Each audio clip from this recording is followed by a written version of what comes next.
What's up guys, Houndish here, and today we're jumping in with a Destiny 2 Ash and Iron video. I was kind of expecting that I might be running an exotic mission on the first day of Ash and Iron launch. Of course, Bungie have confirmed that will come a bit later on, but in this video I'm going to break down all of the new rewards inside of Ash and Iron specifically. So we'll take a look at the new armor sets, all of the new legendary weapons we can pick up, so if there are any you like the look of, you'll know where to get them. And of course we'll talk about the exotic weapons as well. Plus one of the weapons, the new Crossbow, is something that we can actually earn this week, although there are very rare chances to pick it up. It basically has a chance to drop when an event is active during Ash and Iron. So a few things worth rounding up in this video, guys. If you do enjoy it, be sure to get subscribed and I'll keep you posted with more content. But now let's get into it.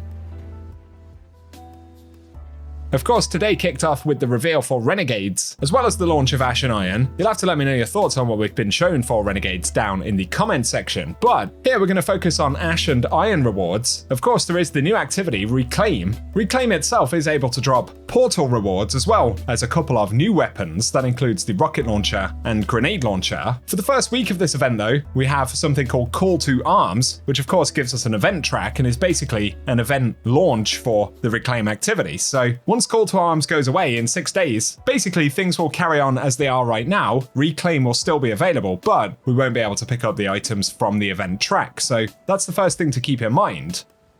Additionally, there is a new crossbow, of course. Bungie teased this in their trailer, so the crossbow is called Submersion. We can see what it looks like right there. It's a high-impact frame stasis crossbow. Something important to know about this weapon though, we do have a small chance to pick it up whenever an event is active during Ash and Iron according to Bungie, so presumably, while the event track is active this week, we can randomly get it dropped from things like Reclaim, but it should also have the opportunity to drop when Iron Banner is active or Arms Week in the future, and the same goes for Festival of the Lost. Then, at the end of Ash and Iron, right before we go into Renegades, there'll be an additional live event where we'll be able to effectively farm for this weapon, so that's the first thing to keep in mind. And we can see this crossbow in the first trade slot has things like auto-loading holster, impulse amplifier, bolt scavenger, ensemble, plus there's no distractions, and lead from light. That's a new one where picking up an orb of power causes your next final blow with the weapon to grant bonus special ammo meter progress. Otherwise, it can also get high ground, chill clip, aggregate charge, which is another new perk, and the weapon deals more damage for each elemental debuff applied to the target. Plus it has firing line, headstone, and collective action. On top of that, there's the origin trait, Contending Cascade, and the weapon gains bonus handling and reload speed based on your longest chain of rapid final blows from any source. And after an impressive record of kills, final blows with the weapon create an elemental damage explosion. And of course, outside of the raid, this is the first crossbow that players can get access to, technically an event weapon, so it is free to play, assuming that you can get one to drop.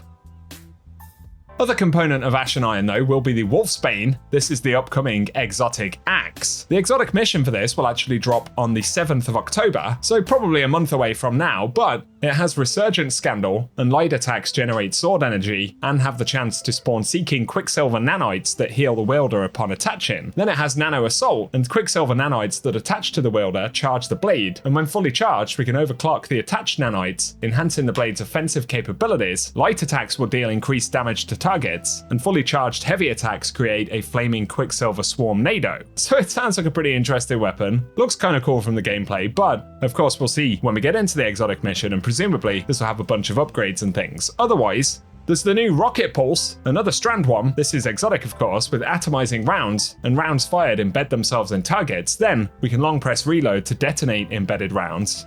Plus detonating a large number of rounds embedded in a single target will suspend them. This is of course the Season Pass exotic. Otherwise, in terms of armor sets, right now, from solo ops, we can pick up things like the Smoke Jumper Helm. The 2-piece perk is Ride Together, Die Together, and when you pick up an Orb of Power, we get a brief period of rapidly decaying damage reduction, and the 4-piece allows defeating a powerful combatant with a finisher to grant you special ammo progress, and it replenishes a small amount of health. The other armor set that I can see right now is actually going to be a PvP set, so this is the Disaster Corps set. The 2-piece bonus lets reloading an auto, scout, or sidearm after a final blow to slowly restore health until you re-enter combat, and the 4-piece allows when you reach critical health or heal an ally to grant autos, scouts, and sidearms a period of increased range, stability, and reload speed. So those are the 2 new set bonuses we can currently earn. There will additionally be a set for the upcoming Epic Raid, and one associated with Iron Banner, although I can't see that one just yet. On Light GG though, taking a look at some of the weapons right here for this update, we firstly have Romantic Death, as we can see right here. This is available in the reward track for the current live event, and of course we can get these dropped inside of the Reclaim activity. They are random drops on activity completion. It's a Void Waveframe Grenade Launcher, and we can see in terms of perks it has Repulsor Brace, Proximity Power, Reverberation, Stats for All, then there's Feeding Frenzy, and Threat Detector. Second slot though can get Aggregate Charge, that new perk, and it has Destabilizing Rounds, Impulse Amplifier, Surrounded, as well as One for All and Chain Reaction. This also comes with the Tenacity Origin trait, and the same will apply to the Folded Root, the rocket launcher that we're currently getting dropped from Reclaim as well. As we can see, this is an aggressive frame void weapon. In terms of perks, it can get Cluster Bomb, as well as Lead from Light, then it has Danger Zone, Air Trigger, Ambitious Assassin, and there's Reverberation there too. Then the second slot is able to get Multi-Kill Clip, Destabilizing Rounds, Lasting Impression. We also have Chain Reaction though, and Bipod, and finally Frenzy. There is a third weapon that visually matches this set, and that's the Seraphim Haze that we can see right here, the SMG. Instead of coming from Reclaim though, this one actually drops in Pinnacle Ops, and it's a status aggressive frame SMG. So looking at the perks right here, we've got Hipfire Grip, as well as Subsistence, then there's Demolitionist, Dynamic Sway Reduction, Lead from Light, and it can get Rhyme Stealer. The second slot though can get Attrition Orbs, Adrenaline Junkie. We also have Desperate Measures, and Collective Pugilism, a new trait there, where collecting elemental pickups or destroying a strand tangle grants this weapon a stacking period of melee energy regen on hit, and then elemental pickups include things like Fire Sprites, Breaches, Stasis Shards, Ionic Traces, and Strand Tangles. But it can also get Target Lock, and finally, Crystalline Corpse Bloom, where rapid final blows with a stasis crystal, spawn a stasis crystal near the victim's location. So another new perk on that one.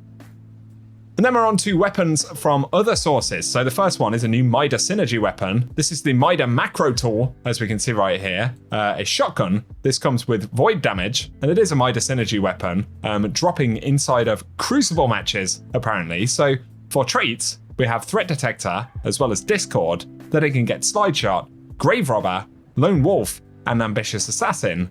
The second trait slot though can get Opening Shot, 1-2 Punch, Closing Time, plus we have Rolling Storm, Master of Arms, and Trench Barrel on that one. Obviously we're skimming over the perks here pretty quick. This isn't really a guide as much as a breakdown for the new rewards. We also have the Mida Mini Tool, of course, a Solar Mida Synergy SMG, and the new perks on this one now allow it to roll Hipfire Grip, Heal Clip, which is nice as always. We've got Envious Assassin, Attrition Orbs, Discord, Perpetual Motion, and Loose Change. Then the second slot can pair that up with Incandescent, Offhand Strike, Burning Ambition, plus we have Master of Arms, Aggregate Charge, Frenzy, and finally Collective Pugilism once again.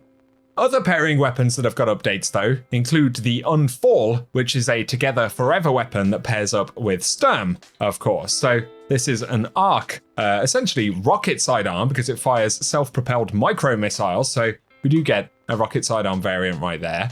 In terms of the perks, we have Reverberation, Impulse Amplifier, Lead from Gold, Sleight of Hand, plus it has Beacon Rounds and Disruption Break. Then the second slot can get Rolling Storm, Jolting Feedback. We also have Deconstruct, One for All, Binary Orbit, and finally Master of Arms. The updated Drang though, the original version, of course with solar damage, as we can see right here, is able to get Moving Target, Disruption Break, Collective Pugilism, then it has Discord, Loose Change, Envious Assassin, and there is Heal Clip, with the second slot able to get Burning Ambition, Frenzy, Incandescent, so there's some nice combos here. You can also get Master of Arms, Eye of the Storm, Binary Orbit, and finally Aggregate Charge. The very last weapon though, dropping from Portal Activities, basically is part of the Ahab Char styled set of things. So we can see it right here, the rocket launcher, the Heliatus, if I'm saying that correctly. It's a high impact frame strand weapon. Looking at the perks, we have Autoloading Holster, Grave Robber, Blast Distributor, then there is Envious Assassin, Cluster Bomb, as well as Impulse Amplifier and Quick Draw. And the second slot can get Binary Orbit, as well as Collective Pugilism, Bipod, Reaper's Tithe, Aggregate Charge, then what we got, Hatchling, as well as Elemental Hone-In. So that one also comes with the Bray Legacy Origin trait, And for the moment, that is basically all of the core rewards that have been added into the game for this update. There will be some additional things like the Iron Banner weapons, a couple of things added to trials, and epic raid weapons. Many of those are currently redacted and hidden from databases, but in terms of the core game, the stuff that's regularly available in the portal, and even rare event weapons like the new Crossbow, that pretty much sums up what we've got as part of Ash and Iron. So I think that's 9 weapons right there, but again, a handful of other reprised things for events coming up, and of course the epic raid loot. So relatively speaking, actually, pretty good update considering that this isn't a paid season, it's technically a free update.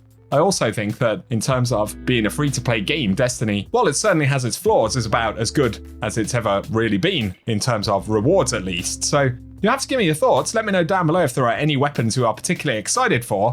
I'm very excited to try the new Exotic Axe. I also really like the new pulse rifle, the rocket pulse, sorry, from the season pass. But in terms of other things that we might find in Reclaim, all of the power changes and stuff, I'm going to play for a little while longer and see how all of that stuff pans out. So give me your experiences down below. I hope you found the video today helpful, and if you have, a rating very much helps me out on the channel. But otherwise, cheers for tuning in, and I hope you guys have an awesome day.